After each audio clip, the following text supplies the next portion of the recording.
Welcome to Around the World this week on your favorite channel, Suff Tuff. Without any hesitation, let's unveil what we have successfully covered or uncovered this week. Let's go. Life can change in just seconds, but courage is the choice you make in those seconds.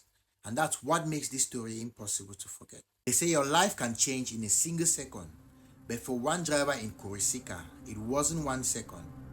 It was 2 seconds, the moment he hit the accelerator and the moment he decided he wasn't dying that day. It was a normal morning in Corsica with people heading to work, bikes moving up and down the streets, nothing unusual. But anyone who lives in Rio knows danger doesn't announce itself. The driver is moving slowly down the road, probably thinking about work, bills, or the day ahead. Suddenly, a motorcycle with 2 men pulls up beside him. The passenger reaches into his waistband, and in one instant, a cold metallic gun is pointing directly at the driver's window. But this driver, he didn't freeze. He reacted. According to reports, instead of stopping or surrendering, the driver slammed his foot on the accelerator. The car shot forward, straight into the motorcycle. The impact sent the armed man flying onto the road. People nearby screamed. The bike skidded across the pavement, and the driver, he didn't stop there. Panic, adrenaline, survival. In those moments, the human mind is in pure self-defense mode. The driver reversed, and according to witnesses and security footage, he ran over the man again before speeding away to safety. The second suspect, realizing the situation had flipped completely, dropped the bike and ran for his life. When the police arrived, they found the injured suspect and the motorcycle. A gun was recovered. One of the suspects reportedly had an open arrest warrant, and the driver, he later went to the police to explain everything. This story has sparked a huge debate. Some say the driver reacted out of fear and survival, a natural instinct when a weapon is pointed at your head. Others argue about the limit of self-defense. But one thing is clear. In that moment, in that street in Corsica, the driver refused to be a victim. And sometimes, survival isn't pretty. Sometimes it's loud, violent, chaotic, but it's human. Life can change in seconds, but courage is the choice you make in those seconds. And that is what makes this story impossible to forget. Sometimes, life really writes comedy better than Hollywood. Have you ever done something so why wrong, that even you wouldn't believe it the next morning? Well, let me tell you about a man who accidentally joined a search party to look for himself. Yes, himself. So this happened in Turkey, and trust me, this story proves why alcohol should come with a warning label that says may cause you to search for you. One night, a man named Bayen Mudlu went out drinking with friends. You know how it goes. Good vibes, loud music, everyone having a great time. But somewhere in the middle of the fun, Mudlu wandered off into a nearby forest. His friends looked around. No Mudlu. They called his phone. Nothing. Panic started to creep in. So what did they do? They reported him missing. Now, here is where the movie scene begins. The whole community comes together. Volunteers, police, villagers, forming a search party to comb through the forest. And then in the middle of the search party, Mudlu walked out of the forest and casually joined them. No alarm, no confusion, just vibes. He didn't ask who they were searching for. He didn't ask why everyone had flashlights. He just joined the mission like a responsible citizen. Imagine that you are drunk in the forest and you think, these people look busy, let me help. Meanwhile, they are actually looking for you. So they are walking, searching and shouting. And then volunteers yell the missing person's name. Bayen Mudlu, Bayen Mudlu, Bayen Mudlu. And Mudlu, standing right there, says, I'm here. Everyone froze, confused, speechless, probably wondering if the alcohol had affected them too. And that's when the truth hit him.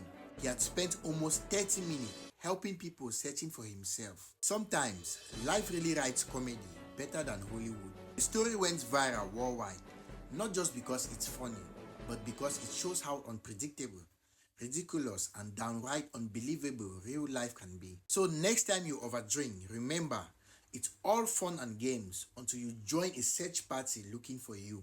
Sometimes the world shows us a kind of evil that's hard to understand.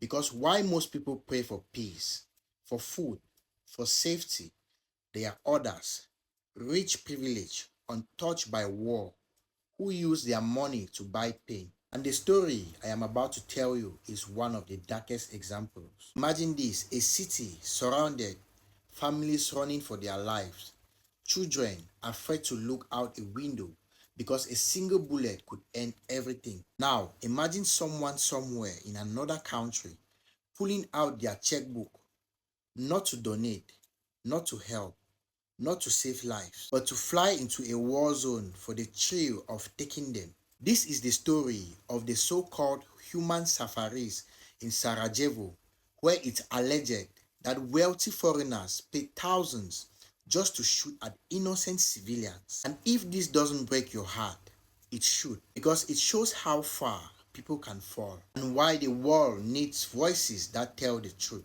Let's talk about what really happened. In this world, there are two kinds of people: the ones who spend their money trying to save lives, and the ones who spend their money trying to take them. And this story is about the second kind, because back in the 1990s, when Sarajevo was under siege, a place where people were struggling just to survive another day, something unthinkable was happening on the surrounding hills. While mothers were hiding their children under kitchen tables, while families were crossing streets like it was a deadly lottery, there were men, wealthy men, flying in from other countries to kill for fun.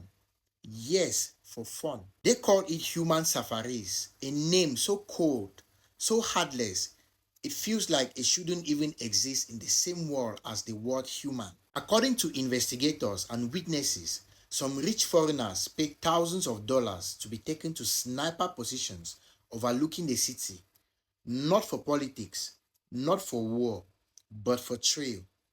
Imagine that, a war zone turned into a playground, people's lives reduced to entertainment. While the residents of Sarajevo were praying for a single quiet day, these stories were paying for a weekend experience, a sick, twisted package where the target was any innocent person unlucky enough to walk into view. A father, a teenager, a child. To them, it was all just part of the activity.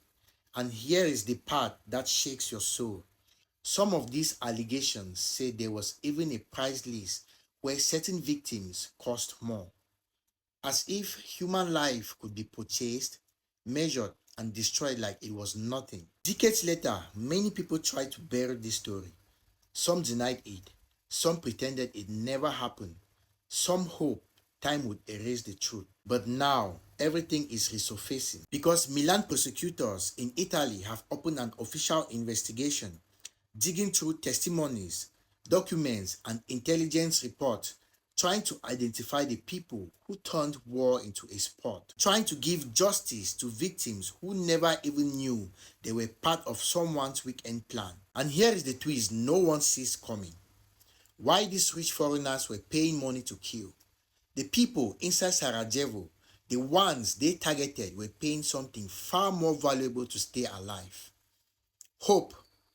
Hope that the world will one day learn the truth.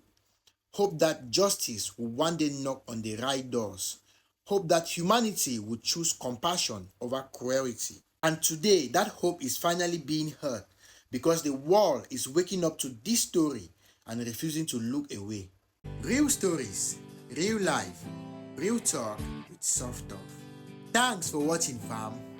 Don't forget to like, drop a comment, and also subscribe for more stories and real life adventures. Until next time, stay true, stay tough.